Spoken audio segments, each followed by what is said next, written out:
Brazil ফ্যানদের সময় এসে গেছে, তাদের সময় এসে গেছে। এখন তারা ফুটবল দেখার জন্য যত উন্মাদনা, যত উচ্ছ্বাস, যত উৎসব সব কিছু নিয়ে তারা আজকে রেডি। তাদের প্রথম খেলা মরক্কোর বিপক্ষে, এবং মরক্কোর বিপক্ষে প্রথম ম্যাচে তারা অবশ্যই মিস করবে দি নেইমার জুনিয়র। আচ্ছা, আমরা যে আজকে ব্রাজিলের খেলাটা উপভোগ করব বা দেখতে যাচ্ছি, এই খেলাটার কেমন হতে পারে এটা নিয়ে আজকে কিছু কথাবার্তা বলতে যাচ্ছি। ব্রাজিলের প্রথম ম্যাচ মরক্কোর সাথে। তোমরা খুব ভালো মতন করেই জানো মরক্কো গত দুই ওয়ার্ল্ড কাপের মধ্যে কি পারফরমেন্সটাই তারা করছে। এটা তো অবশ্যই জানো নাকি? দুই দুই জায়ান্ট টিম পর্তুগাল এবং স্পেনকে বাদ করে দিয়েছিল 2022 বিশ্বকাপের মধ্যে। অঘটন পুরা। এবং সর্বশেষ তৃতীয় স্থানে আর একটু হইলে ফাইনাল খেলতো মরক্কো। সে মরক্কো আজকে ব্রাজিলের এগেনস্টে খেলবে, এবং যেই ব্রাজিল যারা কিনা 5বার ওয়ার্ল্ড কাপ জিতছে। আমাদের যারা ব্রাজিল সাপোর্টাররা আছে তারা কথায় কথায় যে 5 স্টারের কথা বলে, আজকে সেই 5 স্টারের তাদের বংশীয় খেলা আজকে খেলতে যাচ্ছে। এখন কথা হচ্ছে যে ভাই, 5 স্টারের যোগ এখন 6 স্টার লাগানোর সময়। এই 6 স্টার লাগানোর সময়ের মধ্যে যে প্রথম যাত্রা, এই যাত্রায় কিন্তু কঠিন পরীক্ষা যে আজকে ব্রাজিলকে দিতে হবে, এটা 100% ট্রু। সেটা তুমিও জানি, আমিও জানি, সবাই খুব ভালো মতন করেও জানি যে মরক্কোকে কোনোভাবে ছোট করে দেখা যাবে না। কারণ ব্রাজিলের স্ট্রেংথ এবং মরক্কোর যেটা new new generation, new journey, new project world কাপের জন্য, এটা কিন্তু অনেক স্পেশাল। এখন মরক্কো যেই ধরনের করে ফ্রি মাইন্ডের ফুটবলটা খেলবে, সেই ধরনের ফ্রি মাইন্ড কিছুটা হইলেও প্রেশার গেম থাকবে ব্রাজিলের জন্য। কারণ ব্রাজিল ওয়ার্ল্ড কাপ স্পেশালি সব সময় একটা টিম। যতগুলো ওয়ার্ল্ড কাপ এখনো পর্যন্ত অনুষ্ঠিত হয়েছে, ব্রাজিল একটা ওয়ার্ল্ড কাপও মিস করে নাই।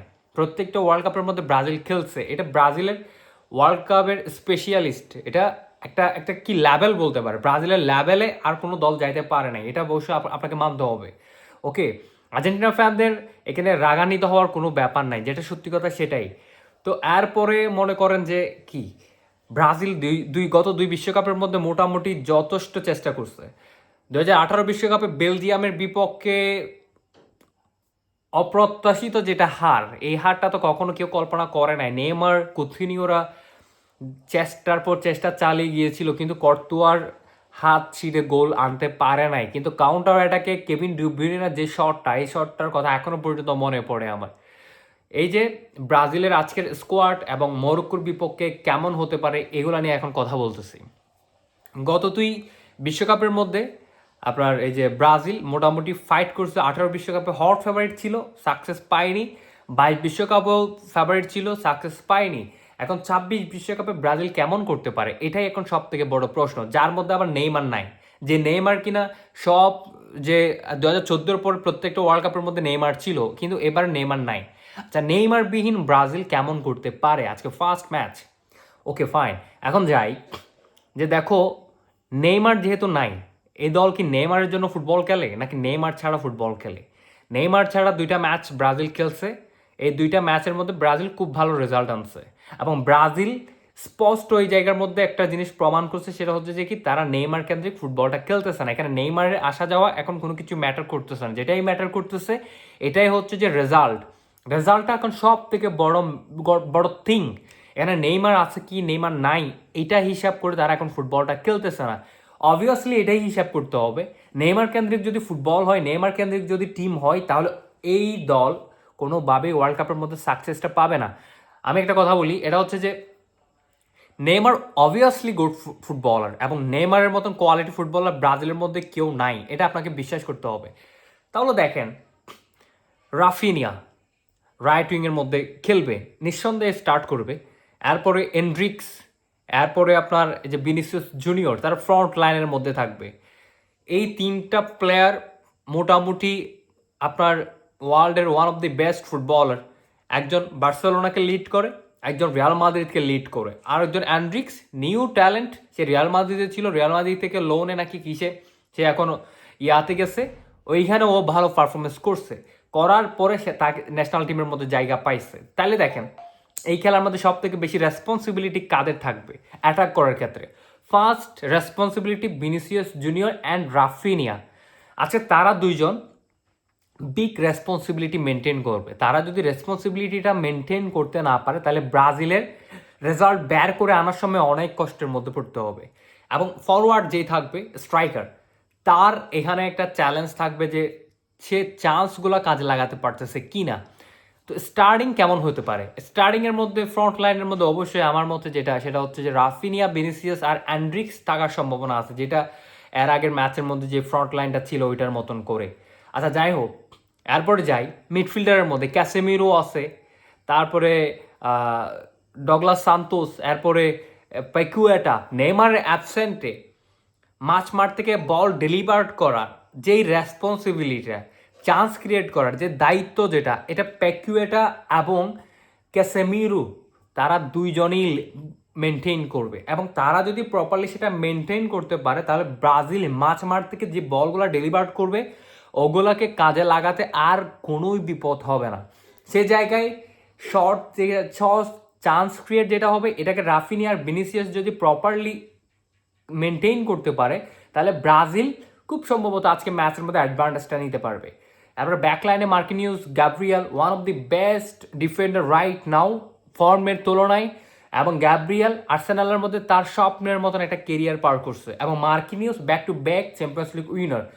তো আসি কেমন হতে পারে বিষয়টা, তাহলে দেখেন নেইমার কেন্দ্রিক ফুটবলটা না খেলে, তারা যখন নেইমারের অ্যাবসেন্টে ফুটবলটা খেলবে, তাদের জন্য আজকে যেই প্রেশারটা কাজ করবে সেটা হচ্ছে যে কি, ফার্স্ট ম্যাচ আঞ্চলত্তি। এবং আঞ্চলত্তি এমন একটা কোচ যে কিনা এত কিছু কোনো কিছু তোয়াক্কা করে না, সে আরও বিগ বিগ ক্লাবকে সামলায় আসছে, এসি মিলান, রিয়াল মাদ্রিদ, তারপরে বায়ার্ন মিউনিক, এই ধরনের জায়ান্ট ক্লাবকে যখন সে মেনটেন করে আসে, সেই জায়গার মধ্যে ব্রাজিলকে মেনটেন করা তার জন্য তেমন কোনো অসুবিধা হবে না। কিন্তু এই জায়গায় একটা বড় মাস্টার গেম খেলার যে একটা প্রজেক্ট, এই প্রজেক্টের সব থেকে বড় অস্ত্র হচ্ছে ডেভিড আঞ্চেলত্তি, যে হচ্ছে কার্লোস আঞ্চেলত্তির ছেলে, সাবস্টিটিউট মাস্টার যাকে বলা হয়।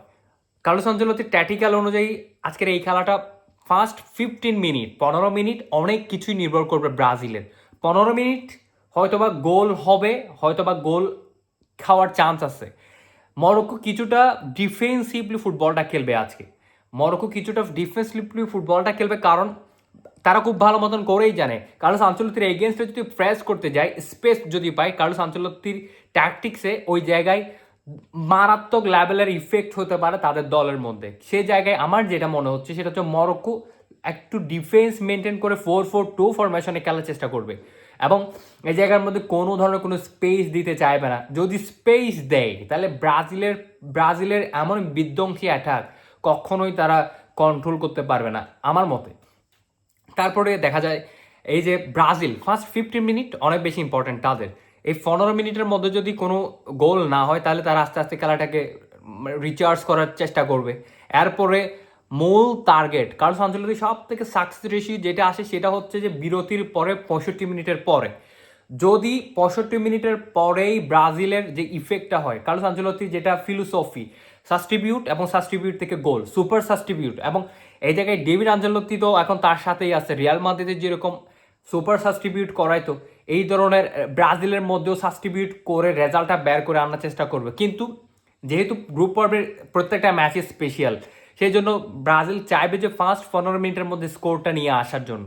এবং এই জায়গায় মরক্কো কিছুটা ডিফেন্স মেনটেন করার চেষ্টা করবে, যে ডিফেন্সলি কন্ট্রোল করার জন্য চেষ্টা করবে খেলাটাকে, লো ব্লক এই ধরনের করে আর কি। তো দেখা যাক এখন মরক্কো কি করবে। যদি যদি মরক্কো ব্রাজিলের এগেনস্টে ফুটবলটা খেলে, তাহলে মরক্কো সব সময় ডিফেন্স টু কাউন্টার অ্যাটাকের দিকে মনোযোগ দিবে। তারা হয়তোবা খুব বেশি বল ধরে রাখবে না, ব্রাজিলকে হয়তোবা বল পজিশনে সময় দিবে। ব্রাজিল বল দখলে যখন ইয়াতে থাকবে, তখন হচ্ছে যে যদি কোনো বল প্রান্তে ব্রাজিল করে বসে, ওই জায়গায় মরক্কো যে কাউন্টার অ্যাটাকটা করবে, ওই কাউন্টার অ্যাটাক থেকে গোল পরিণত করাটা, এটাই তাদের মূল লক্ষ্য থাকবে, যেটা আমি মনে করি মরক্কোর ক্ষেত্রে। এবং মরক্কোর মধ্যে মোটামুটি সব প্লেয়ারই এখন স্ট্যান্ডার্ড মেনটেন করে। Achraf Hakimi back to back UEFA Champions League winner, Brahim Diaz Real মাদ্রিদের, যখন তাকে প্রয়োজন পড়ে কোচ তাকে খেলায়, এই ধরনের এক্সপিরিয়েন্স তাদের মধ্যে আছে, অসুবিধা নাই। কিন্তু খেলাটা একটা যে পরীক্ষা হতে যাচ্ছে ব্রাজিলের জন্য, এটা ট্রু। তবে সব থেকে বড় বড় যেটা প্লাস পয়েন্ট হতে যাচ্ছে, সেটা হচ্ছে যে ব্রাজিল যদি এই গ্রুপ পর্বের মধ্যে মরক্কো এবং যে দলগুলো আছে এইগুলাকে চড়াই উৎরাই করে যদি উঠতে পারে, তাহলে ব্রাজিলের জন্য একটা প্লাস পয়েন্ট হবে। কারণ তারা খুব শক্তিশালী দলগুলোকে যখন মেনটেন করে পরে রাউন্ডে যাচ্ছে, তাহলে তাদের কনফিডেন্সটা আরও বেশি গ্রো হবে, যেটা কিনা তাদেরকে কোয়ার্টার ফাইনালে সেমিফাইনালের দিকে নিয়ে যাওয়ার জন্য অনেক বেশি ইফেক্ট রাখবে। তো মরক্কো তারা কিন্তু এই জায়গার মধ্যে ছেড়ে কথা বলবে না। মরক্কো চেষ্টা করবে যে ব্রাজিলের মতন জায়ান্ট টিমকে যদি একবার তারা হারাই দিতে পারে গ্রুপ পর্বের মধ্যে, তাহলে নিঃসন্দেহে যে কোনো দল তাদের বিপক্ষে খেলতে সমীহ করবে। তাদের মধুর স্মৃতি আছে পর্তুগাল এবং স্পেনকে হারানো 2022 বিশ্বকাপের মধ্যে। এই জায়গার মধ্যে এখন ব্রাজিলের একটা পরীক্ষা। এখন ধরতে গেলে মরক্কো ওয়ার্ল্ড ফুটবলের নিউ নিউ নিউ জেনারেশনের এমন একটা দল আসছে যারা কিনা প্রত্যেকটা বিগ টিমের জন্য একটা চ্যালেঞ্জ।